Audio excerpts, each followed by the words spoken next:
Delete भएको छ उहाँहरूको लागि फर्मेट आइसकेको छ। नमस्कार, फेरि पनि स्वागत छ मेरो भिडियोमा। तपाईँहरूलाई भिडियो मनपर्ने चाहिँ लाइक कमेन्ट्स अनि फलो गरेर सेयर गरेर नबिर्सिनु।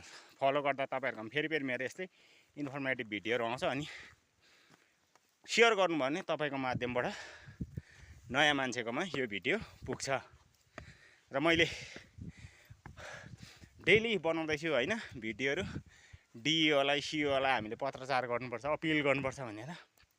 र कतिवटा बिएलओहरूले चाहिँ फर्म 6 भरिहाल्नु भनेर धेरैजनाले अतालाएर चाहिँ भरेछ, तर पनि केही छैन है। तपाईँहरूले भरिहाल्नु भयो र थुप्रैजनाले हामीले त फर्म 6 भर्यौँ, अब के गर्नुपर्ने भन्दैछ।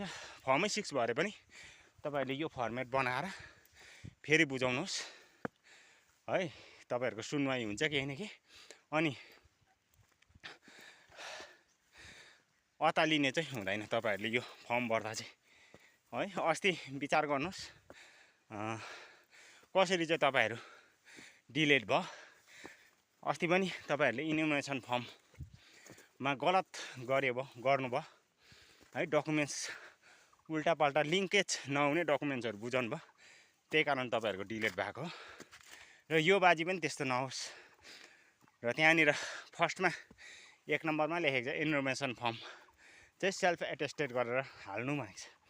अब अरू डकुमेन्ट्स पनि तपाईँले सेल्फ एटेस्टेड गर्नैपर्छ होइन। जेरक्स हुन्छ, जेरक्समा सेल्फ एटेस्टेड हुन्छ।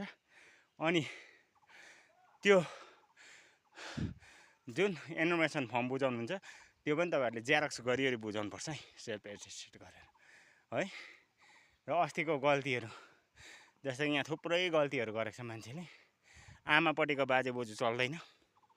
तपाईँको आमापट्टिका बाजे बोजूले आमा छिरेको छ भने तपाईँले 2002 मा आमाको नाम छ तर अनलाइनमा छैन भने पनि 2002 मा हार्ड कपी छ भने तपाईँहरूले आमाबाट भर्न सक्नुहुन्छ। किनभने त्यो हार्ड कपीले गर्दा आमा छिर्छ, त्यहाँदेखि तपाईँहरू छिर्छ।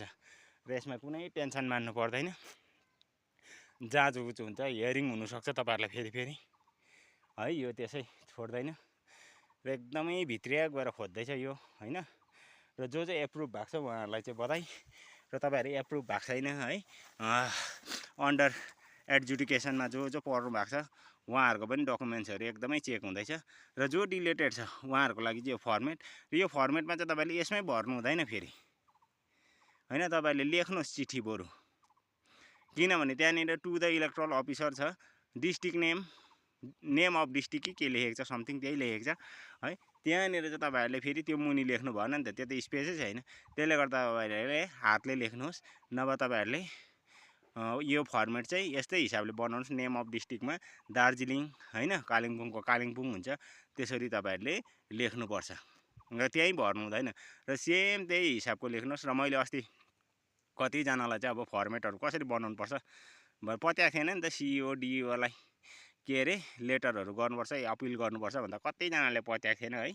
मेरो भिडियोमा गर्नुपर्छ र हाम्रो त बिएलओले थाहै छैन भन्छ। बिडिओलाई सोद्धा पनि बिडिओले थाहा छैन भनेर कतिजनालाई भनेछ। र मलाई कलहरू गर्दा मैले भनेको थिएँ तपाईँहरू 1-2 दिन धैर्य गर्नुहोस्, 15 दिनभित्र तपाईँहरूकोले अपिल गर्नैपर्छ। र यो चाहिँ एकदमै गर्नैपर्छ, किनभने मैले चाहिँ जानकारी पाएको छु भनेर भनेको थिएँ। र फाइनली आज चाहिँ डिइओलाई पत्रचार गर्नु होइन, अपिल गर्नु भनेर एउटा फर्मेटै बनेर आएको छ तपाईँहरूले। र मलाई आशा छ तपाईँहरू यो फर्मेट मजाले भर्नुहुन्छ है।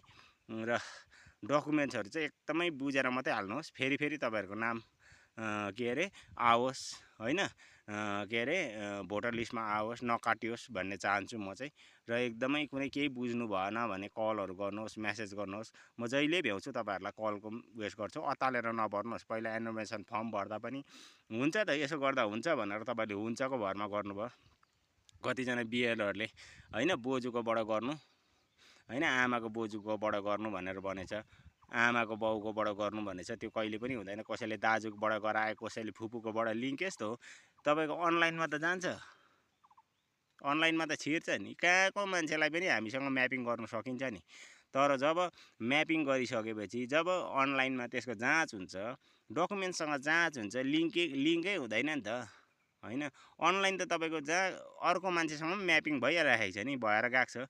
जस्तै कि हाम्रो गाउँको मान्छे अर्को मेरो कतिवटा केसहरू खरसाङहरूसँग म्यापिङ भएको थियो, खरसाङकोले म्यापिङ गरिदिएको थियो है, कहाँ कहाँ गर्दै थियो। तर बादमा त्यो बिएलओलाई फेरि अनम्यापिङ गर्नुहोस् भनेर मैले बादमा यहाँनिर म्यापिङ गरेँ उनीहरूलाई। त्यसरी हुन्छ नि, बाहिरको मान्छेसँग म्यापिङ हुन्छ, नाम मिल्ने हुन्छ।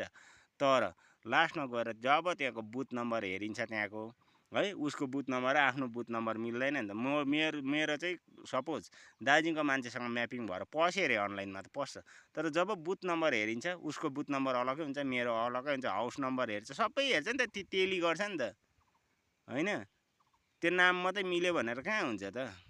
सिरियल नम्बर हेर्छ, सँगै हुनु पऱ्यो, कि त एउटै उयसमा हुनु पऱ्यो, पार्ट नम्बर सिरियल नम्बर, होइन। त्यसरी चाहिँ हेरेर गरेको हुन्छ।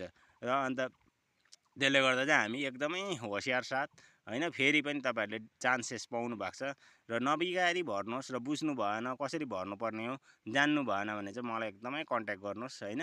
र फेरि पस्ताउनु नपरोस् तपाईँहरू, म चाहिँ त्यही चाहन्छु।